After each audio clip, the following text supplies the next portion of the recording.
I've been seeing some rumors flying around about the SAG-AFTRA strike causing delays for Grand Theft Auto 6. So, the confusion seems to be coming from people quoting an article from Inverse. The article suggested that the strike could cause delays for GTA 6, but it never actually confirmed that it would. It's more of a what-if scenario, because if the voice actors working on the game are striking, it might hold things up. But again, there's no official statement from SAG-AFTRA saying they're causing any delays for the game. The Inverse article actually said that if a game started production before the end of last year, it wouldn't be affected by the strike. This has added to the confusion because it's not clear how those terms apply if an agreement with SAG-AFTRA hasn't been finalized. Even GTA.net on Twitter pointed out that there's no official word from the union about delaying GTA 6. They agree that there's no evidence that the strike is stopping the game's development right now. Now, could the strike lead to some delays? Given the nature of GTA 6, particularly with its anticipated online component akin to GTA Online, there's an added layer of complexity. Unlike a traditional single-player game where most voice acting and assets are completed before launch, a live service game, like GTA 6 Online, involves ongoing development and updates. Continuous development. For a live service game, new content, voice lines, and character interactions are constantly being added, even after the initial launch. This means that voice actors and other creative assets are always in demand. If the SAG-AFTRA strike involves key voice actors for GTA 6, this could disrupt the continuous development pipeline, potentially delaying both the single-player and online components of the game. Rockstar's model with GTA Online has been to regularly release new missions, events, and updates. If the voice actors are on strike, it could slow down the production of new content, especially if new lines or performances are required for events, story expansions, or character updates. This ongoing need for fresh content is a hallmark of live service games, making them more susceptible to disruptions from strikes.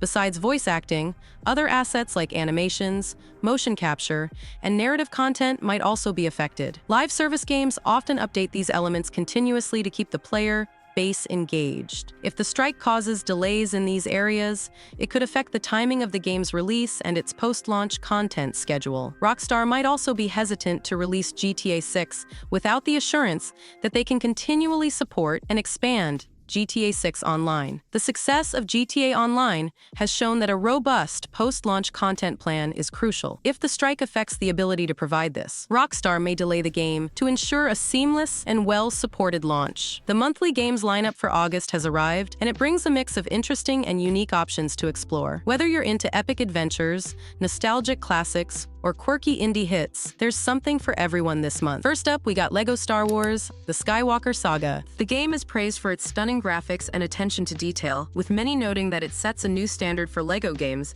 in terms of visual fidelity.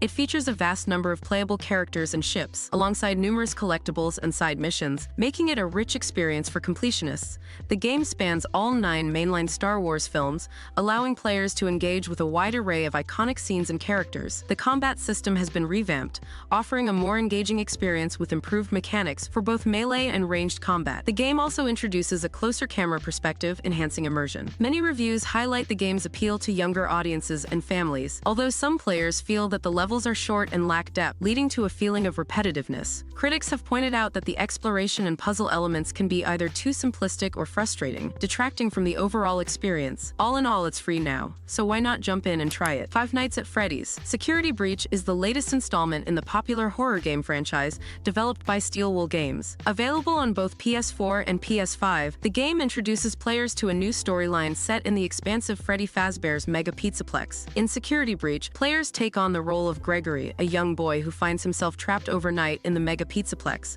To survive, Gregory must navigate through a variety of attractions while avoiding the animatronics that have been reimagined for this entry. As the night progresses, these characters relentlessly pursue Gregory, creating a tense atmosphere where stealth and strategy are crucial for survival. Players can access security cameras to scout their surroundings, plan routes, and distract enemies using various objects like paint cans and toys. The game encourages exploration, offering numerous hiding spots and interactive environments. Enter Lilies. Quietus of the Nights is a critically acclaimed Metroidvania game available on PS4, known for its atmospheric storytelling, engaging gameplay, and beautiful art style. Developed by AdGlobe and Livewire, the game immerses players in a dark fantasy world where they control a young priestess named Lily, Freddy, who awakens in a devastated kingdom known as Land's End, ravaged by a curse referred to as the Reign of Death. The story revolves around themes of loss, redemption, and the struggle against despair. As Lily journeys through the cursed land, she encounters various spirits and learns about the tragic fates of the kingdom's inhabitants. Players utilize the Umbral Knight, an immortal guardian, to fight enemies. Lily herself is defenseless, relying on the knight to attack while she supports from behind. Players can collect spirits from defeated foes, which grant unique abilities and enhance combat options. Ender Lilies is noted for its challenging combat, requiring players to learn enemy patterns and optimize their loadouts for success. While it offers a high level of difficulty, it is generally considered fair and rewarding. Which game are you excited to play this month? Personally, we'll jump into LEGO Start Wars. Not happy with the lineup? Here's a secret free PS Plus game you didn't know about. Harry Potter. Quidditch Champions is a paid game. If you're a PS Plus subscriber, you can get it for free on launch until September 30th, 2024. This is open to every tier of subscriber. No matter if you're on Essential or Premium, which is pretty great and should help the player base numbers. The new trailer documents your journey from the Hogwarts Quidditch pitch all the way through a career that culminates in the lifting of the Quidditch World Cup. The new trailer documents your journey from the Hogwarts Quidditch pitch all the way through a career that culminates in the lifting of the Quidditch World Cup, allowing you to play as your own creation or as characters including Ron Weasley, Draco Malfoy, Cho Chang, and Harry Potter himself. As your skill and prestige increases, you'll play in bigger and grander locations on your way to the biggest prize. There's not a huge amount of gameplay in this gameplay trailer, but there's a brief look at some chasers carrying the quaffle and charging up a shot to score, as well as a couple of clips of players dashing forward on their brooms, one of which looks to culminate in a tackle. If you fancy yourself as something of a Potter or Crumb-style figure, however, it looks like you'll be able to play as a Seeker, chasing after the iconic Golden Snitch. Hey, guess what? The PlayStation VR2 is currently going for a steal at $349.99, down from its usual $549.99 price tag. This is all part of Sony's big PlayStation Summer Sale, which is running until August 5th, 2024. They're also offering a bundle deal that includes the game Horizon Call of the Mountain, and that's also knocked down by $200. So here's the kicker. Since the price drop, there has been a noticeable increase in sales, about 2.3% more units sold on the first day of the sale compared to the previous day. While it's not a massive spike, it does suggest that the new price point is resonating better with consumers. A lot of analysts and gamers are saying that this is what the headset should have been priced at from the beginning. This deal is part of Sony's PlayStation Summer Sale, running until August 5th, 2024. It includes both the core headset and a bundle with Horizon Call of the Mountain at a similar discount. What's really interesting is that this discount comes just before a big update. Starting August 7th, 2024, the PSVR2 will be compatible with PCs. Given this price cut and the upcoming PC compatibility, I'm curious, does this new price point make the PSVR2 more appealing to you? Or are you thinking about grabbing one now that it's more affordable and soon to be more versatile? Despite some lukewarm reviews,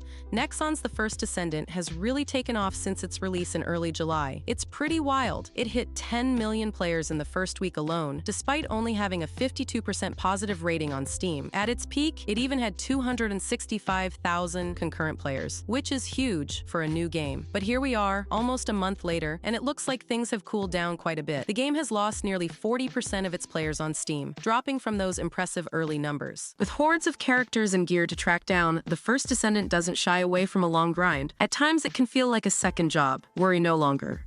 As the latest The First Descendant update patch notes for version 1.0.5 promised drop rate improvements that will make grinding much less arduous. Originally described as a guaranteed drop system before Nexon tweaked The First Descendant patch notes, this upcoming change is designed to increase your drop chances after repeating the same activity multiple times. Hunting for materials to unlock your next The First Descendant character? Keep playing the same activity and you'll have better luck each time you do so. Nexon did not reveal when this feature will be added, though it sounds like you won't be waiting long, as it's a plan to improve the current state of The First Descendant, rather than Season 1 or 2. Although Nexon has since walked back claims that this change would guarantee your sought-after reward, it certainly reads like eventually you're more or less bound to get the item you're hunting for. Naturally, that's a very big change for a co-op game looter-shooter. It's likely a conscientious effort to improve the loot grind so players don't resort to, frankly, boring loot farms. The First Descendant's director Min-Sok Ju explains that the team is working to create a farming structure that players will be happy with as it tries to balance the various missions and chance-dependent materials in its reward systems.